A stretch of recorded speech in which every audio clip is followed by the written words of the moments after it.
say you've drawn something really cool, but it's in your sketchbook and you don't know how to make it digital. Or maybe you don't have any money to buy Photoshop. No money, no problem. 'Cause I'm gonna show you how to make your traditional art digital.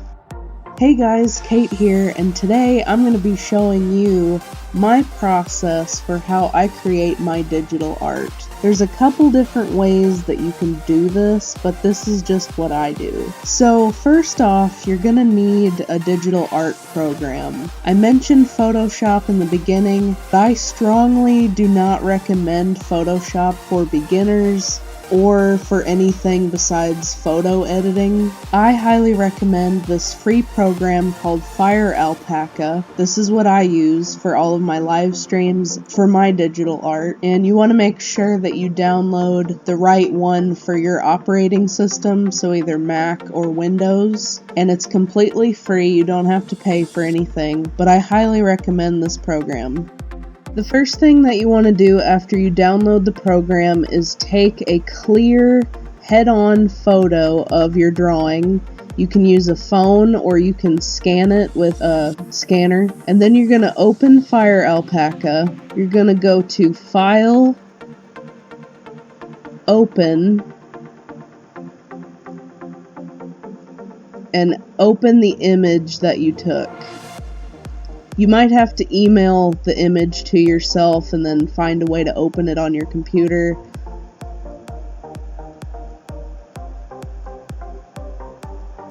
And then once you find it, just hit open. Okay, so you have your drawing in FireAlpaca. We're gonna clean up this drawing a little bit and we're gonna make it a little lighter. So you're going to go to Filter, Levels, and then just adjust them as much as you want until you get it where you want it to be.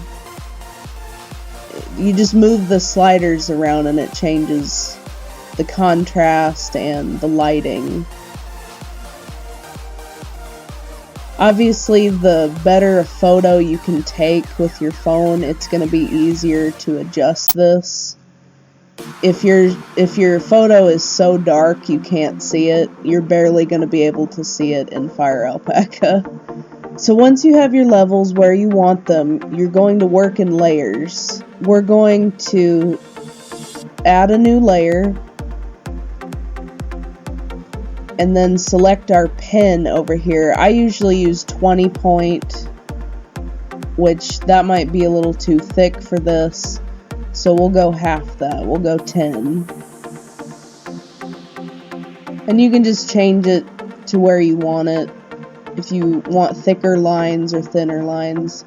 And then you're just going to go through and trace your drawing.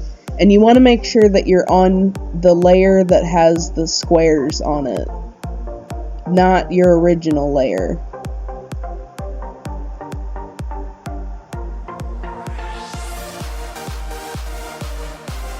So just kind of go through and trace it, and you can go and like erase your lines and fix them as you go.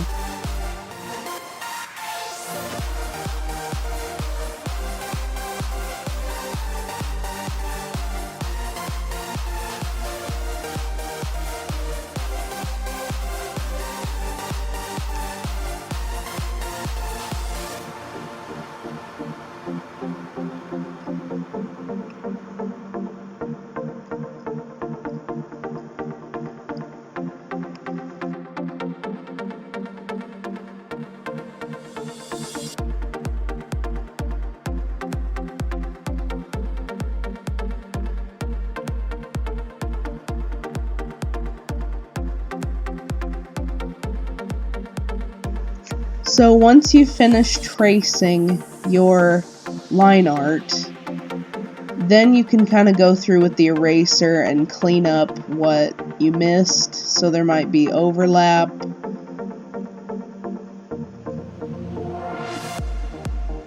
It's actually a lot easier to do this as you go instead of at the very end, which is what I do. I just didn't do it for this video.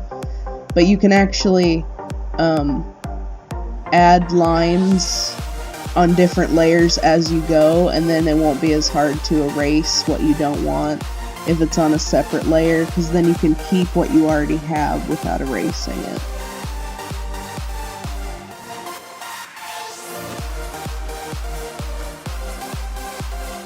Once I'm done tracing my line art, I usually delete the drawing, the actual drawing layer, because I don't need it anymore.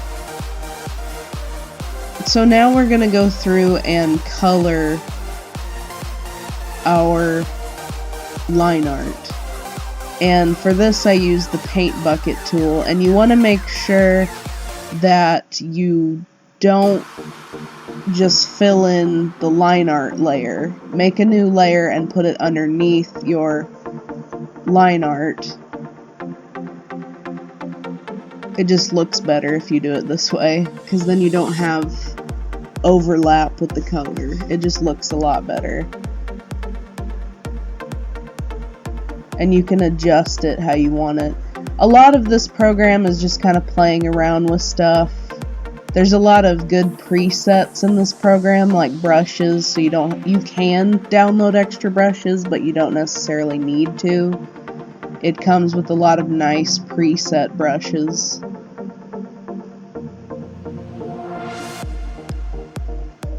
I also do shading in this program as well.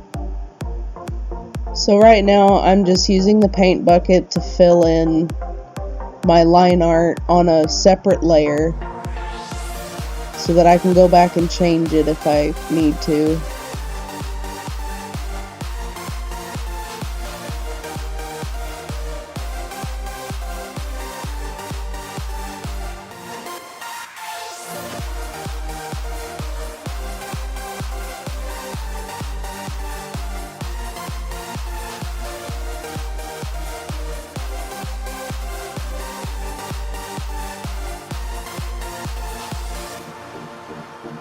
And then once you got your color where you want it, you can merge it using this button.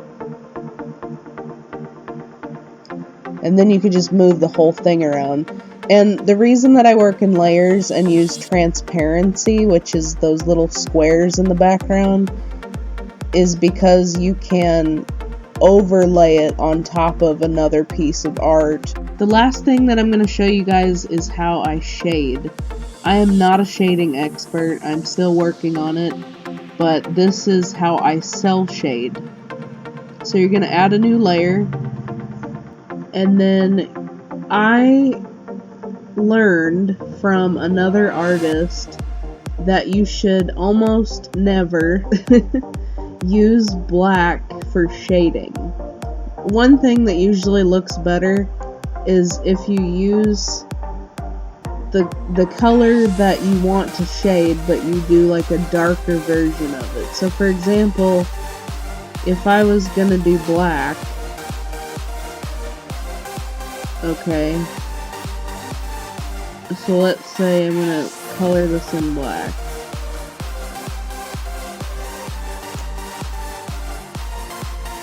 That looks bad. When I shade, I adjust this and it makes it lighter or darker, but I still don't really like that much, so I think I'm going to use like a dark blue instead. And it just gives it a bit more color pop if you use that instead of black. So let's go ahead and go through and shade this. So all I do is like kind of mark where, and make sure you're on a new layer. This thing's pretty cool. Clipping, it basically prevents your lines from like going outside of the drawing. So make sure that's checked when you're shading. And then I also put this on multiply so that it just kind of makes it a little bit darker so you can't see your lines overlapping. And then to fill it in, I just use the paint bucket like we did before. And feel free to adjust this any way you want. And I'll show you how to save it like that in a minute. So I'm just gonna go through and, you know, do some grading, blah blah blah.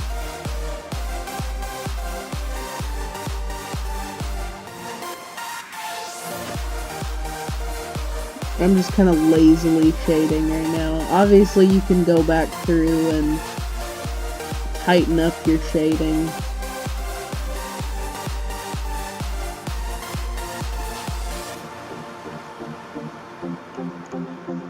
I'm just gonna go through and just kind of put it where it makes sense.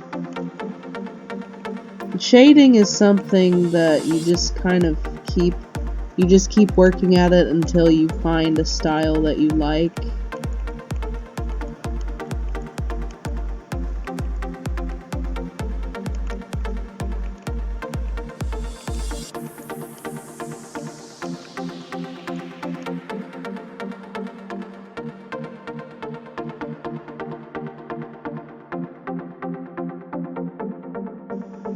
I'm gonna add some up here. And if you'll notice, I zoom in and out a lot, and I do this so I can see what I'm doing. Like, I can see if something looks good or not by getting like up close, and then I can zoom back out.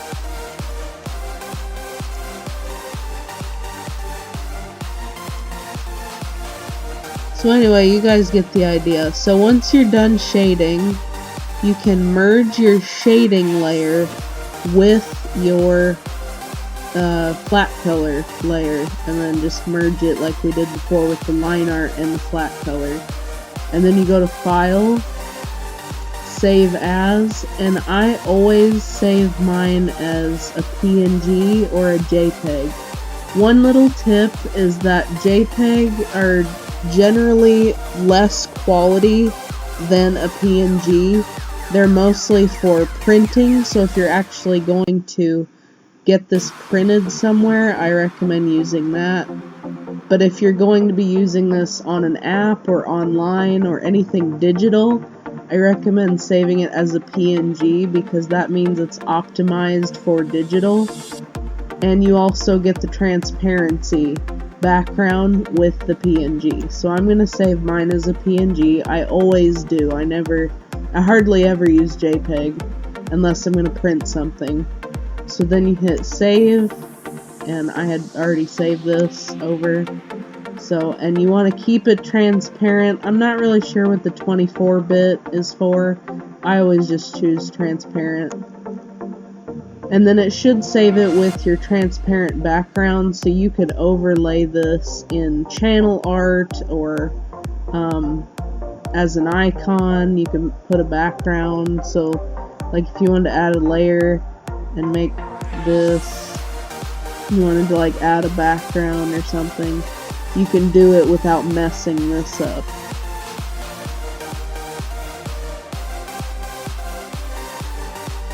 So that is all I have for you guys today. Thank you so much for watching this video. As always, if you guys have any questions, you can always ask me via in the comments or on social media. Let me know if this helped you out. It's always good to have feedback. And also, just a disclaimer, please don't use this method to trace other people's artwork. Only use it for your own. Don't like try and plagiarize other people's artwork. Just use it for your own sketches. Thank you guys so much for watching, and I'll see you next time.